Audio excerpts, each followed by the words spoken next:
We're just Hi. hi. Rabid Dogs, bang.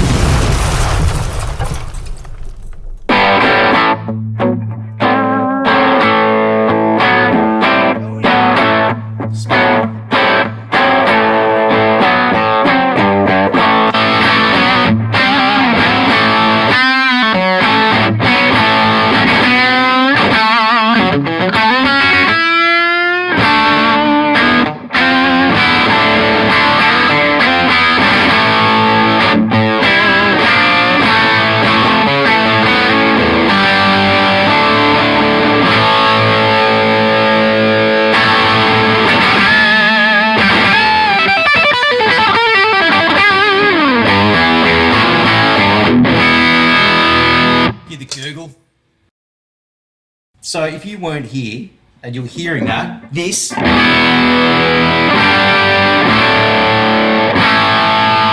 looking behind me at all these amazing amplifiers, all these legendary British and American and whatever else, you'd be going, There's good some God, serious you are amps, definitely yeah. plugged into one of those. Yep. Well, news for you, my friend, I'm not at all. Today we're looking at the Laney Ironheart Foundry pedal.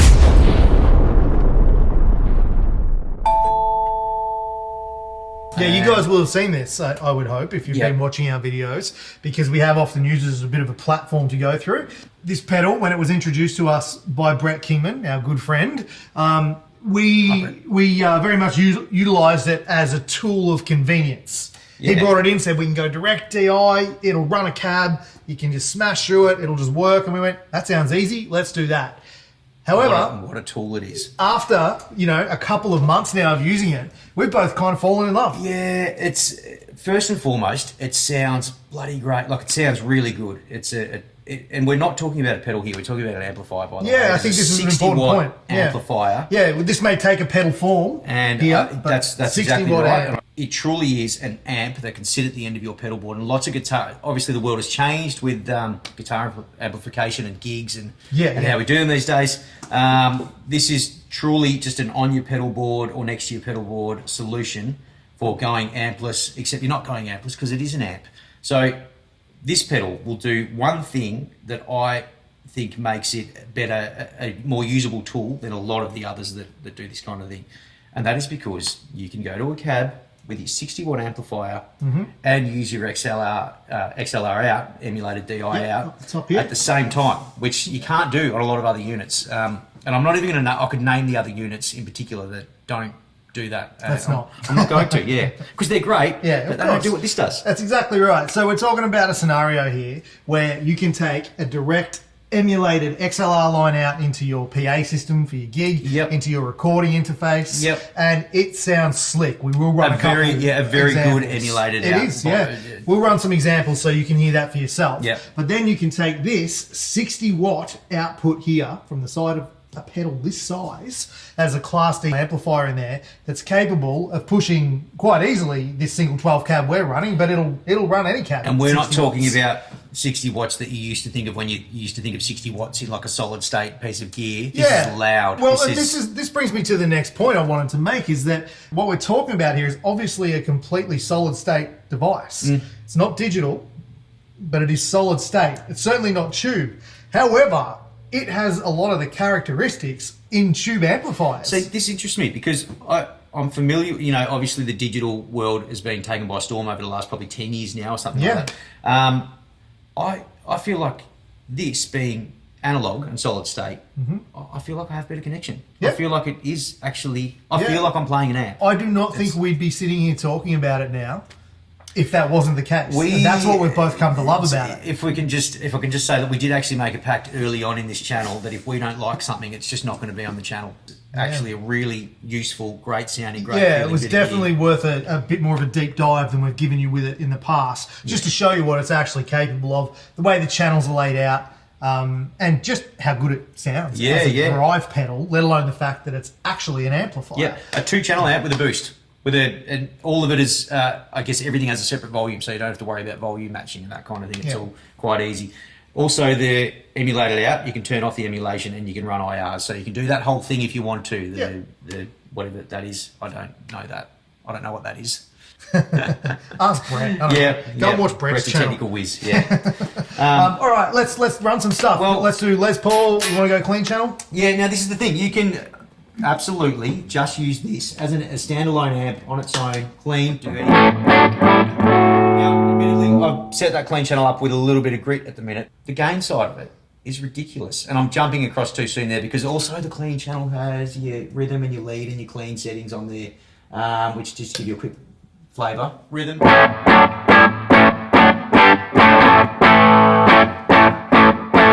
Let's go clean. Clean. Oh, noticeable differences, nice. Which is not always the case on mini toggle switches. To lead on the clean channel. That's a beautiful level of. They're three gain. Very usable.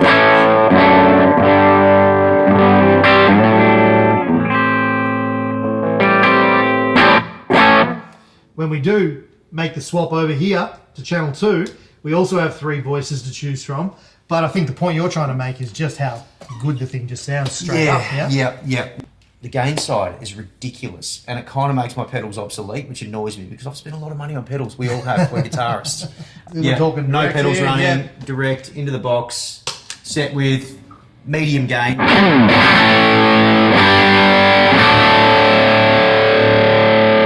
Hear the gurgle?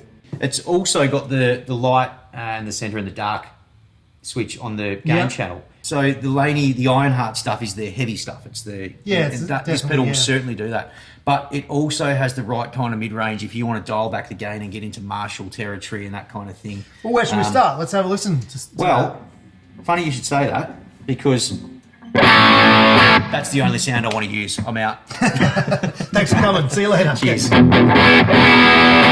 this is where it gets interesting. So, again, everybody's different. For me personally, I actually love this side of the pedal on low gain. Very low gain, okay. Yeah, like really, really low gain. Because that, for me, is where I can do this with my volume knob.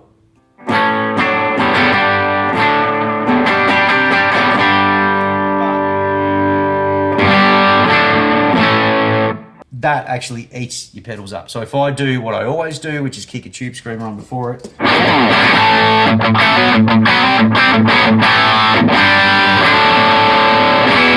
Turns it into a switchblade. And let's switch through the 3 different voices of the gain channel. So if we go to the so heavier, pedals off down here. Pedals gone. Yeah, we're on channel 2. Let's go up to say what, 3.5, 4? Yeah. Respectable. A lot of gain, which is the Ironheart stuff should have. Very responsive. That center of our mini toggle here is unlabeled, so I'm going to assume that's just voiced as Laney. I'm assuming that. Yeah. We're hitting the bright.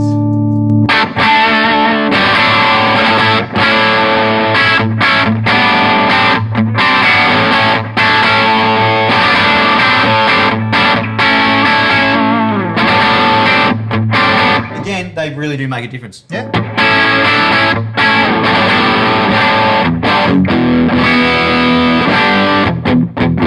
I feel like once we get to the dark setting, if we gain that up, yep, I feel like we're,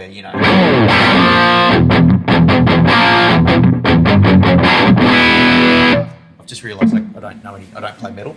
I kind of got the as much as I love it. Yeah.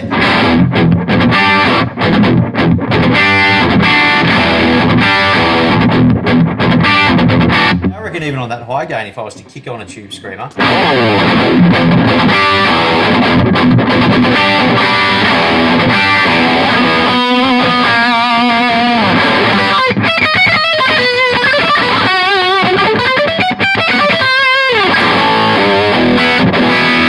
Turns it into a vibrator. It does. The idea that you could be running that, again, just as a distortion pedal with an emulated output directly into your recording system at home, and not waking up the kids, that's a pretty spectacular tone. Yeah. But the idea that you could then take all of this on stage, run your 60-watt output to a speaker cabinet of your choice, and you have tone ready to go. Yep. That is, it's a powerful little pedal. Yeah, I feel like this is the pedal that I've been, well, funnily enough, the kind of pedal I've been waiting for a long time that doesn't have a lot of the bells and whistles that a lot of these other units have. Well, again, which are not. This is what I think we alluded to earlier, was that the solid state nature of this thing and the tactile knobs and channels of this device make it kind of perfect for guys like us who, while we have nothing but respect and appreciation for the capacity of some of this digital gear we're seeing, I find it all a bit much. Yeah. You know, and this speaks my language. A deep dive on that is easy. You know, Yeah, it's just, right. it's all there. It's all there. And I think, well, funnily enough, as a unit that I would, want to put in my pedal board bag if something went down amp-wise, easy, done. Great idea. I'll probably just stop taking the amp. Yeah. it sounds that good. Well, and with that said too, I think once you guys do your own research and look at what this thing actually costs and how affordable it is, that you will find that it's the type of thing you might just want to have in your gig bag too. It is, yeah, it is well priced. I just want to run through, just for the sake of clarity here, just the layout one more time. So we're talking about channel 1 up here, our clean channel, volume and gain. Yep. Then we have channel 2 on our switch here, volume and gain. Yep. Doesn't matter which one you're on, the 3-band EQ, bass, middle, treble It's universal. It's universal It's across those two channels, as is the boost. Yep. So it doesn't matter, you can even boost the clean channel. Yeah, that's right. The boost will channel. work on whatever channel you're on. You click on the boost with its own independent volume. You've got solo heaven. You'll jump out of the mix. The cleans can be shimmery clean if you want them to. You can grit them up. You can. There's nothing you can't do. It's an amplifier. It's a 60-watt amplifier that'll go on the floor, or wherever you want to put it. You can put it on a shelf. You can plug a baritone into it. Can we? Yep. Just for the sake of it, why not? I'll just clean it up a little bit. I will run channel 2 with a bit of distortion. I will ask for a bit of your delay. You can have whatever you like. No idea what I'm about to play.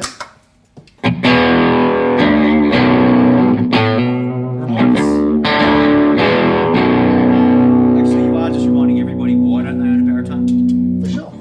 It's such good fun.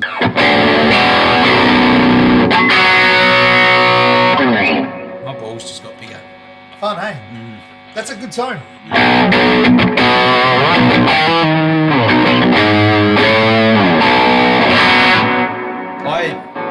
Hey Joel. Yes. Can you plug a Stratocaster? Yeah, for we me? should do. Oh, hello. Love you.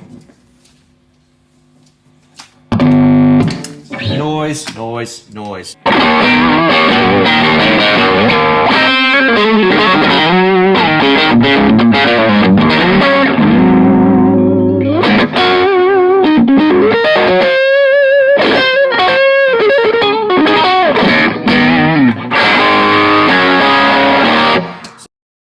So Cole, through the wizardry of editing, which is you, That's me. how about I play something Yes. and then you Edit appear to do nothing, but you will do the magic of showing on the screen whether you're going to the cab or through the emulator. Yeah, we're going to switch between them so you can hear for yourself exactly what's going on between the two separate outputs. So when we're hearing the cab here, we're running out into Joel's single 12 Ibanez cab here that is loaded with Celestian Gold. Celestian Gold. Oh, I can't believe I did that. What an idiot. It has a Shure SM7B running on it direct into our Universal Audio Apollo that's tracking this session. That is what you were hearing when you were hearing the guitar's power amplifier output. When you were hearing the DI output, again, it's going direct into the UAD Apollo. So no particular plugins or anything running. You're just hearing pretty true sound coming direct from pedal. Let's start on speaker cab.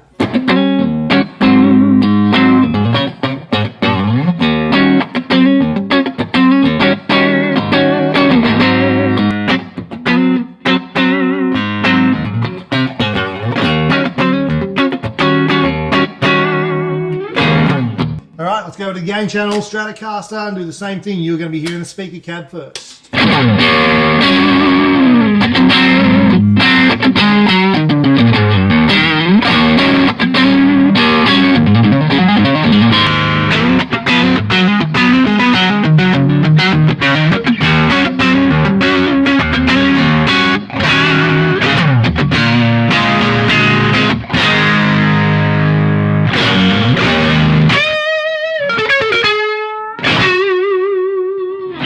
Why don't we do it with the Les Paul? Let's do the same thing. Les Paul. Sounds good. All right, clean channel.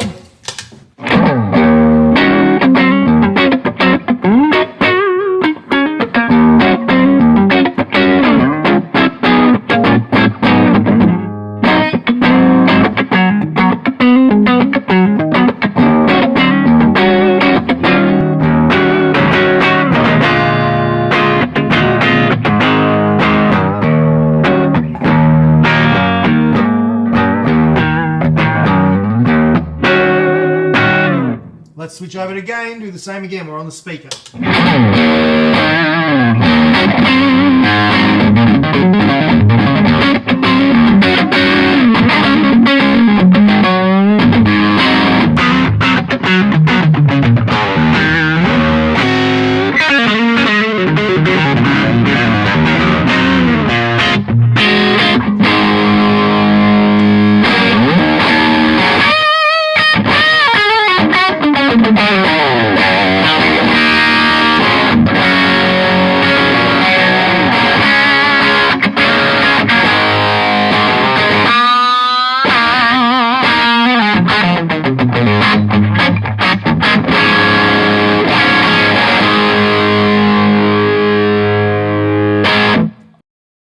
Another point worth mentioning here is for all of these tones we're hearing through both the speaker cab and the direct DI out for your live performances or recording purposes, there is also, on the back of the unit here, we have a headphone out directly built into this pedal.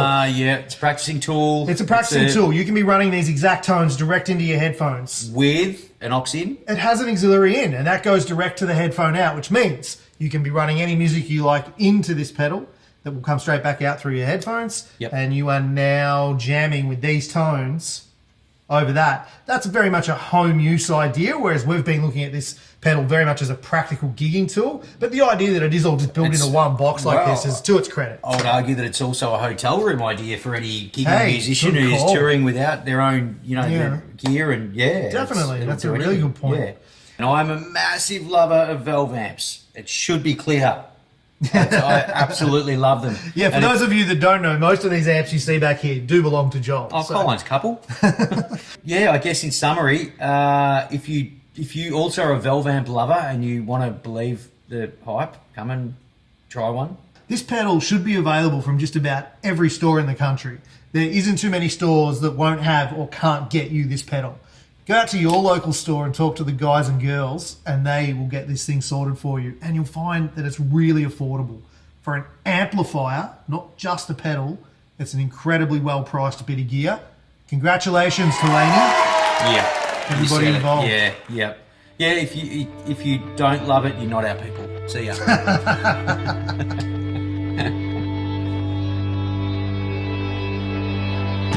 The Rabid Dogs is Joel Wheeler, Colin Loudpeda and myself, Brett Kingman, brought to you by Nepean Music and PureSalem Guitars. Thanks for watching, like and subscribe. Please, because we need all the love. Good to see you.